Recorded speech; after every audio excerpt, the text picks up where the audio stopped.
After David Martinez personally commented on one of my Edgerunners theory videos, I knew what I had to do. I went and researched the most ridiculous theories out there. In this short video, I'm going to debunk the most insane Cyberpunk Edgerunners fan theories. And believe me, these get pretty wild. Number 1. Rebecca is not dead. Massive copium here right off the bat. And that's coming from me. There are two explanations for how this could be the case. Adam Sandler was saved by Arasaka after getting bodied by an RPG blast. This was back in the 2000s. The idea here is that if Arasaka could bring back Adam Smasher from a pile of mush, why wouldn't they be able to bring back a more intact Rebecca, especially 70 years later? The motivation would be either to lure out Lucy, their prized Netrunner escapee, or to hold Rebecca hostage so David would follow Arasaka's orders after they turn him into the next Smasher. The other explanation for Rebecca still being alive is David realized the mission from Faraday was a setup and went and got platinum insurance plans for his team. Since we know those plans are wildly expensive, this is a bit of a stretch. We don't get any screen time on Rebecca after we see her mangled corpse, so I guess it's possible Trauma Team or Arasaka swooped in to save her while David and Adam were duking it out. But this is some military grade copium. A rudimentary implant. Number 2. Gloria faked her death. We don't actually see Gloria kick the bucket, which has led some fans to making questionable speculations. Some go as far as to say Gloria faked her own death, became a leader at Arasaka, and called off Adam Smasher at the last second before he supposedly shot David. This would be some insane circular storytelling. This would mean David was given fake ashes at the clinic. I'm trying hard to be impartial here, but this is just grasping at straws. While theoretically anything could have happened to her since we don't see her body, her becoming some form of leadership at Arasaka is lunacy. There's nothing that leads us to believe she plays any role bigger than David's lovely and hardworking mother. Number 3. Gloria's body was scavenged for organs. This one I can definitely grab onto. We don't see what happens to Gloria's body. The sussy doctor tells us that visitation isn't included in our package. At first he tells us the surgery was successful, but then the next visit he tells David she didn't make it. This is also pretty suspicious. When Trauma Team refuses to help David and his mother, they refer to the cheap clinic as a meat wagon. David also had very little means to pay, so the doctor selling Gloria's organs for profit would make a lot of sense here. This is Night City we're talking about, so the doctor exploiting David's situation and selling Gloria's organs is a very chilling possibility. Number 4. David is stronger than V. Most people assume V is superior to David in terms of strength, since V can actually beat Smasher in the game. We saw David get manhandled by Adam Sandler, but hear me out when I explain why David might be stronger. We have to ask ourselves, would V have been able to make it as far as David did? Would he have done as much damage? David was able to take out entire convoys of Militech tanks as well as multiple Arasaka trucks and aircrafts. V got to the end of the game with just one tank, when David made short work of a multitude of these. I get that David lacks meaningful offensive power against an armored opponent, but given all the damage he was able to do, it was very impressive. Number 5. The entire show is a simulation. Everything we see in the 10 episodes of Edgerunners is actually a BD. The reasoning here is that David's story starts and ends with the exact same bird's eye view shot of Night City.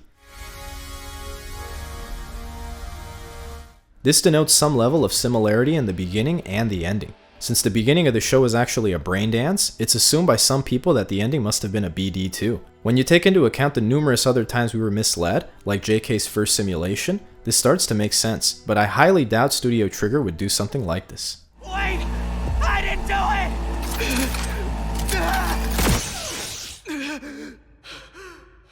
Number 6. Adam Smasher died at the end.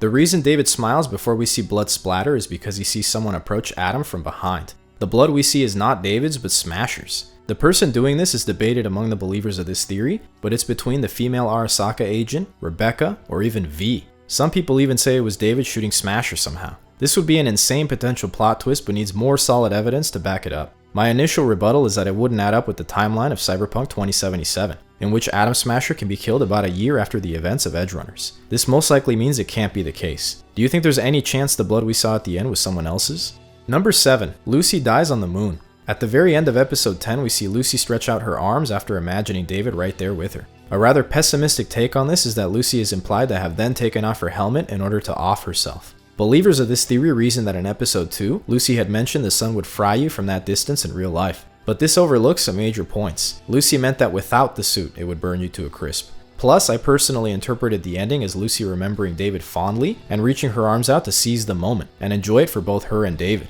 Her choosing to take off the suit and end everything right then and there sounds like way too much of a stretch here. Number 8. Cyberpunk 2077 is also a simulation. Now I'm an open-minded fella, but this even puts me off. I won't go into this one too much, mainly because I think it's just troll bait, but we could play the "it was all a simulation" game all day.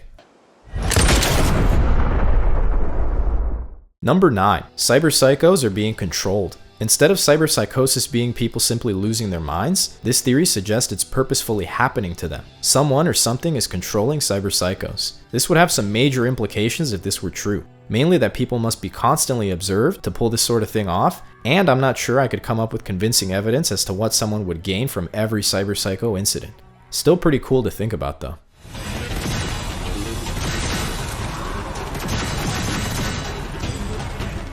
Number 10. Maine is David's dad. We don't hear anything about who David's father is. Some fans speculate it's Maine, since he appears heavily impacted after learning that Gloria had passed away. He immediately sympathizes with David, lets him keep the Sandevistan, and offers him work, which to most just means a deal had been struck here, but to some, they believe Maine is looking to make some sort of fatherly amends here. What do you think? Okay, kid, you get one chance. Alright, here we go again. I owe it to Gloria, and maybe the apple don't fall far. Number 11. Camera Smasher. This one has to be a joke. Some people have said the flash we see after David smiles is actually Adam Smasher taking a picture. Naturally, I had to respond with Adam Flasher. I'll leave that one there.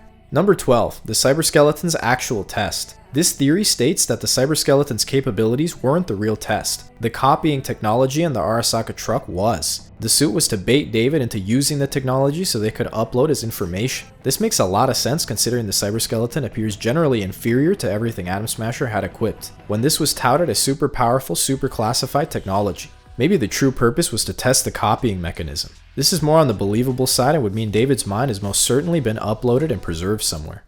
Use the Cyberskeleton if you want to survive. Number 13. David becomes MaxTac. The game announcement trailer for Cyberpunk 2077 has a cyberpsycho woman getting domed, and then in the next scene we see she's become a MaxTac soldier. Could this be the same fate for our dear David? This is really interesting to me, and if anyone could shed more light on if this is a logical possibility, that'd be really helpful. Number 14. Everything is Lucy's fault. In episode 1, we see Lucy in Corpo Plaza as David is heading to class. Since we help her steal chips the next day, this theory suggests that Lucy's pickpocketing was the reason David's bootleg software didn't work properly in class. Lucy stealing David's chip meant he got in trouble, which created a butterfly effect. David's mom then had to go see the principal, which then led to her demise on the way home. This then sparked David to get the Sandevistan installed. Said differently, some people think the entirety of the show was Lucy's fault for stealing chips in Corpo Plaza that day. Makes you think about the consequences of our actions, huh? Number 15. The inspiration for Edgerunners. This one is all me. I noticed Edgerunners took inspiration from Final Fantasy X, my favorite video game of all time. David saying sorry, wish we could go to the moon together, heavily reminds me of Titus telling Yuna, I'm sorry I couldn't show you Xanarkand. I'm sorry I couldn't show you Xanarkand. This was an even bigger tearjerker for me than Edgerunners, and that's really impressive, since Edgerunners was such a beautiful tragedy. Combine this with the similarities between Titus and David in both outfit and personality, plus having a mentally strong love interest who decides to run off and take on a dangerous mission by herself to not endanger her crew, and you've got some notable inspiration. FF10 also deals with a futuristic world and the taboos of integrating with machines. What other works do you think inspired Edgerunners? What are your thoughts on these wild theories? Make sure to geek out in the comments below and check out some more of these Edgerunners theory videos. It's me, and have I got a juicy job for you.